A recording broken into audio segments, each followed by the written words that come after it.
I just built this one-of-a-kind accent wall for my daughter's bedroom. If you want to learn how to do it, keep watching. Let's get started.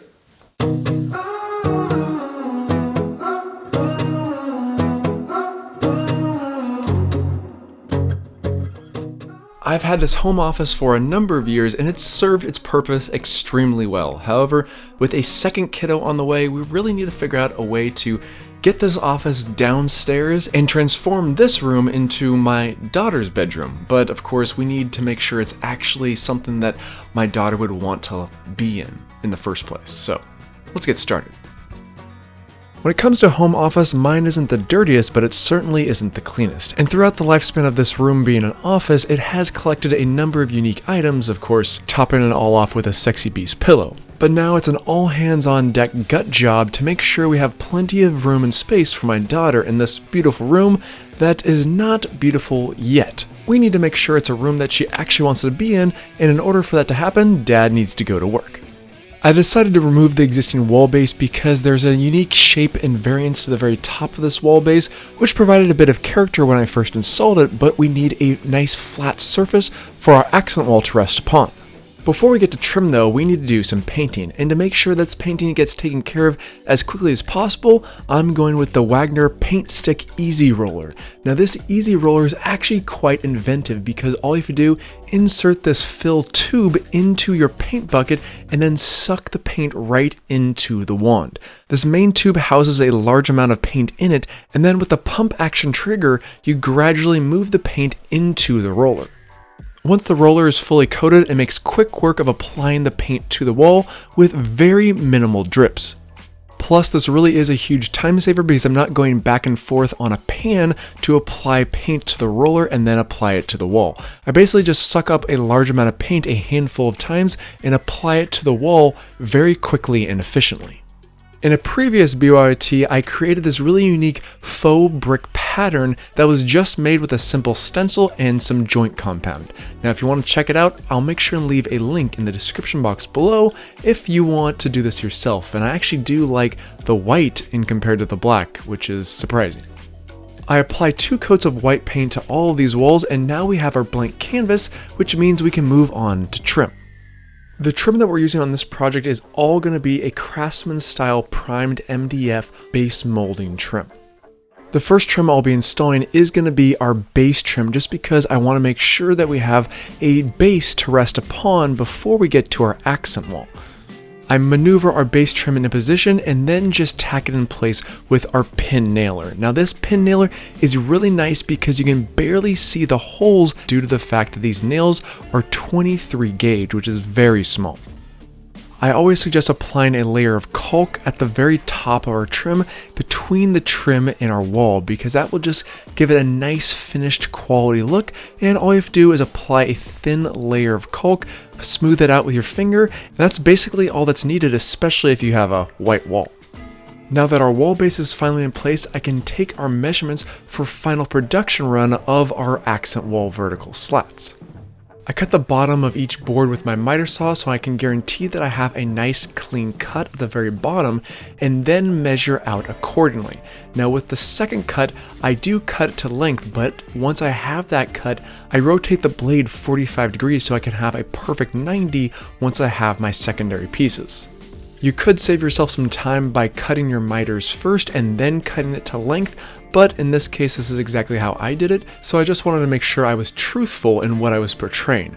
Once we have all of our vertical slats, I then maneuver them accordingly across the wall, kind of gauging exactly how I want this entire wall to lay out.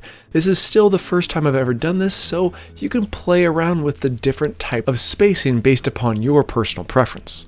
I move on to cutting some of the slats that are going to be placed on the ceiling because I want this pattern to continue all the way up. I cut one side as I did previously at 45 degrees and the other side I cut flat.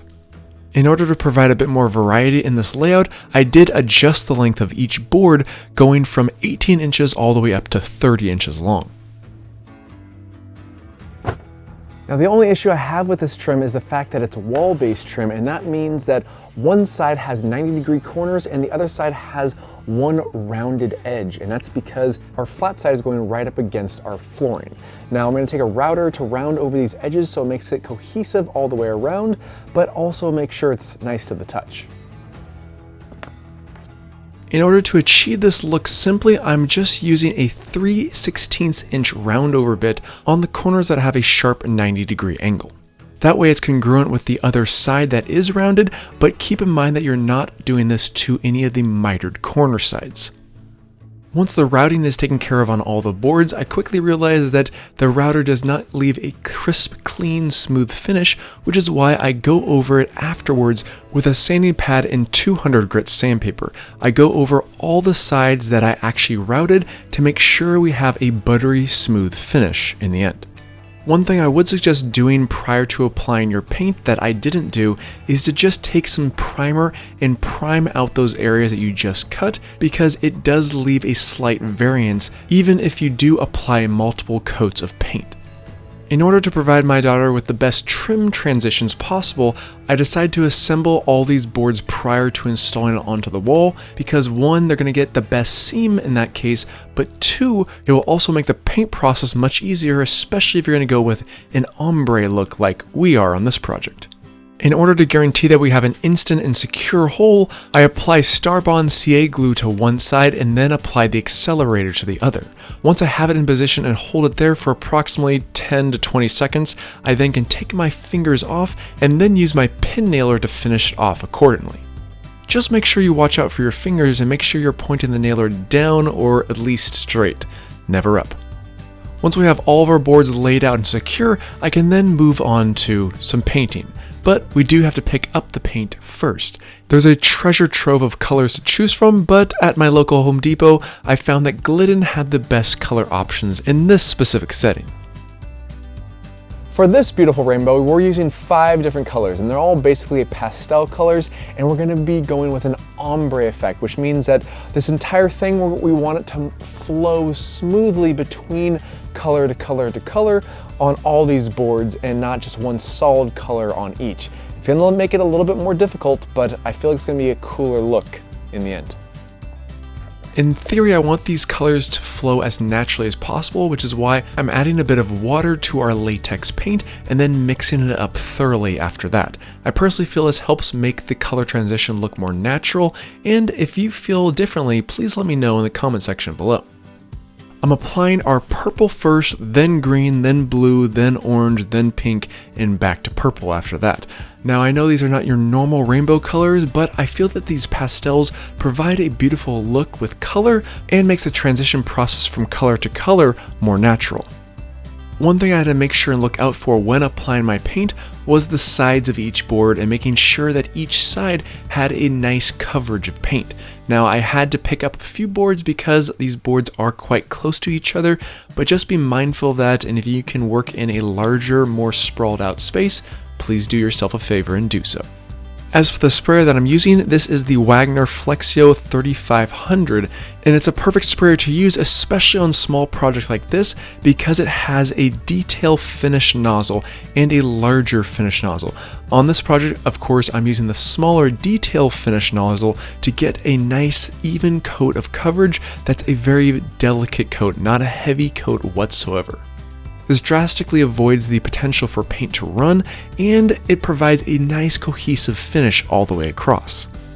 The other nice thing about this sprayer is the fact that I was able to transition from color to color extremely easy. All I had to do is remove the hopper at the very bottom, clean out the hopper, not the gun, and put in new paint. That's all I did. No cleaning of the nozzle needed when transitioning from color to color, which was definitely a time saver in the end. At this point in time, I wanted to say a huge and special thank you to the sponsor of this week's video, Wagner. They provided all these tools to use, and that really did come in handy on a project like this. This again is the Wagner Flexio 3500, but they have multiple sprayers to choose from, whether it's for a much larger paint project or a small paint project like this one. Along with an amazing lineup of heat guns, rollers, surface prep tools, spray tents, and so forth. If you want to check them out for yourself, please check out the link in the description box below. After I applied one coat of paint, I did realize that one coat was not going to be enough, so I applied a second coat, and once the second coat was fully applied, it really did make those colors pop more vigorously, as well as having a smoother transition from color to color. I let all the boards dry overnight and then came back to it the next morning, and we do have a beautifully smooth finish, so we're ready for our installation. Once I had all of our boards upstairs, I took a center measurement so I know exactly where the center of this wall is. However, there are a few things in our way. We have an outlet as well as a cord for our internet coming into the house. I did have to work around these two items, which basically means that the accent wall isn't perfectly dead center in our wall, but by using a scrap piece of trim as a guide for spacing between boards made it extremely easy to work around these two items and have perfect space in between board to board. The first board installed is extremely important to make sure it's perfectly vertically straight, which is why I grabbed my laser level. In order to adhere these boards properly with very minimal penetrations, I'm actually applying some silicone on the back side and some hot glue. Now the silicone is going to be there because it provides an extremely strong hold, but it doesn't damage your wall if you ever remove these panels like a construction adhesive would. I'm using hot glue at the top, middle, and bottom of each board because that positions the board perfectly in place and holds it there while I pin nail it at the top and bottom of each board, and that allows the silicone to dry as needed with the time it needs compared to the hot glue because the hot glue will dry in seconds. I'm using the same nail gun as I did previously because those nails are so small and tiny that I don't even need to fill the nail holes if I don't want to, since they're so minuscule. The straightness of that first board that we installed really is very vital and important because if that board isn't perfectly straight, then none of these other boards are going to be because it works off of that first one. And using an excess piece of trim as I'm showcasing in this project makes extremely quick work of the spacing process. As I was installing all these vertical slats, I was not installing any of the ceiling slats, and that's because I wanted to guarantee that I stayed focused on the vertical slats and then I could always maneuver the ceiling slats as needed. The process of installing the slats on the ceiling is basically the same as the wall. I'm applying a few dollops of silicone and a few dollops of hot glue, press it into place, and then pin nail it accordingly. Then I'm using a smaller piece of trim as a guide for spacing and moving across from board to board to board.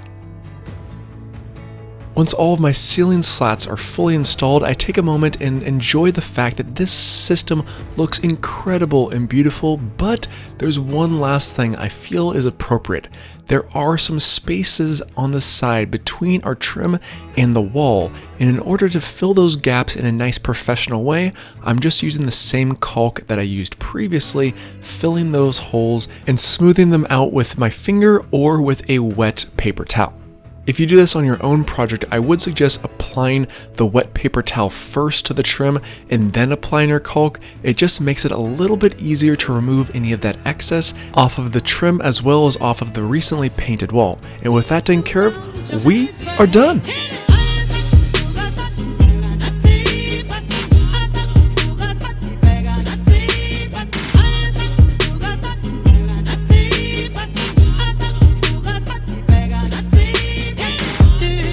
Sometimes you just have to take on a fun project, and this is exactly what this project was.